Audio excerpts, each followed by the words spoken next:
Welcome to another episode of The Daily Gem, where we bring you the most power-packed video blog for businesses anywhere on the web.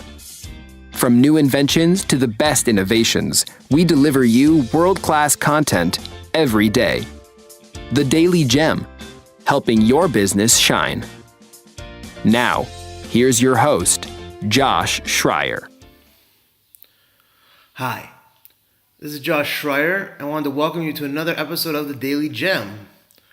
In today's episode, I'm going to tell you a quick story. It's not a true story, it's a parable, metaphor, whatever.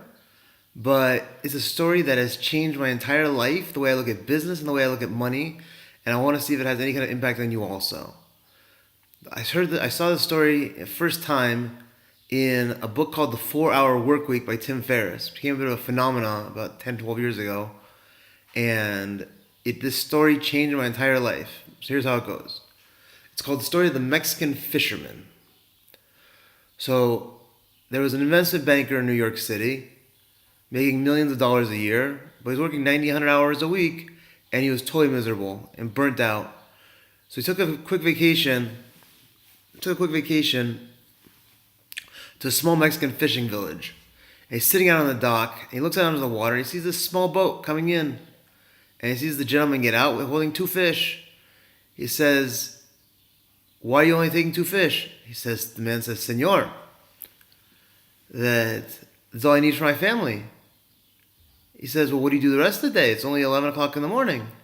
He says, "I go home, spend time with my wife Jessica, take a siesta, spend time with my kids, and at night I go into the village and play guitar with my amigos." So the man says, "Well, that's not how we do things. Here's how I would do it if I was advising you. I would say, if you're this good a fisherman, you catch fish so fast so early in the morning, you could have a fleet of boats. Before you know it, you'll be in Mexico City, and then eventually Los Angeles, and eventually New York, and then who knows, you'll have a whole conglomerate." He says, "And then what, senor? Then you move to New York City, like I said, and you open a company, and you go public, and you have an IPO, and then what, senor? And then eventually it turns into a multi-billion-dollar company, and you sell out to a bigger company, and then what, senor?"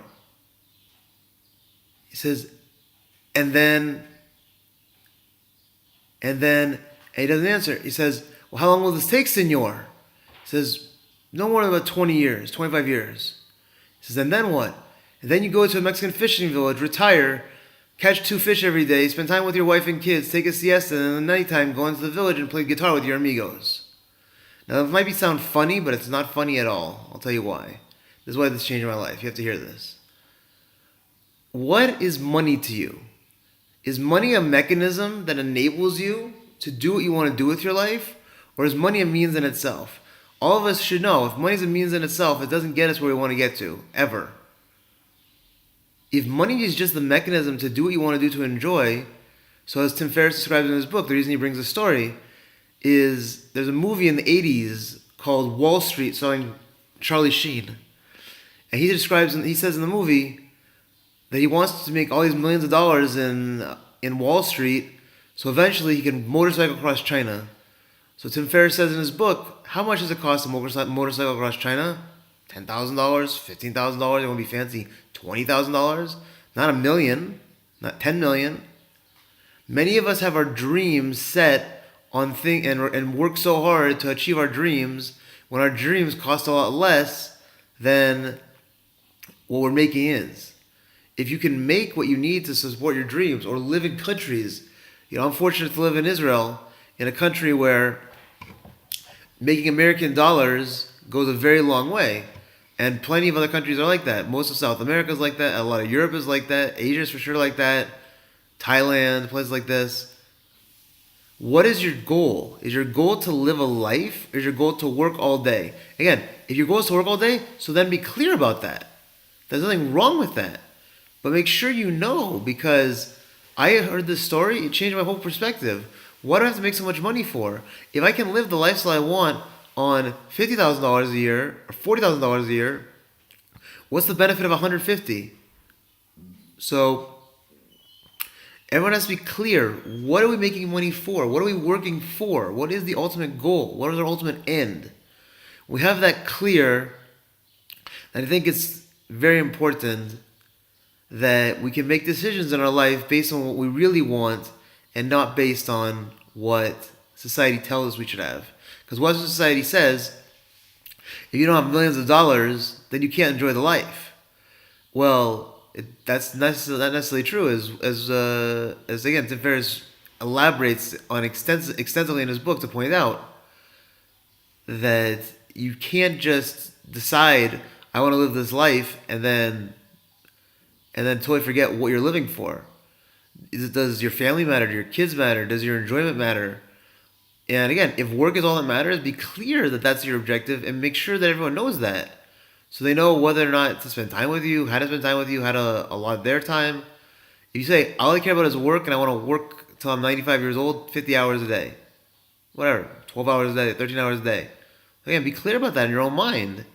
But if you say, I want a life of luxury, define that luxury, plan it out, see how much that luxury really costs. Another simple example, then we'll close for today. Tony Robbins, he comes up a lot, said he one time had a young man in one of his business seminars, and he asked him, how much money do you need to achieve your dreams? He says, $100 million. And he lays out all his dreams, and whatever, to have a private jet, and to have this, and vacations, and all these fancy things. He said, you could lease this, and you could rent this, and if you're only flying, 10 times a year, you could rent a private jet. He said, your whole dream is like about $10 million. So why do you need $100 million for? And the man was shocked because he never really thought through his dreams and how much they really cost to get. That's very important. I keep saying that, but it's very important to have your dreams clear, both for business and outside of business, how much they cost, and what it takes to achieve them. Have a wonderful day. Best to you of all your endeavors, and we'll see you in our next episode. Bye for now.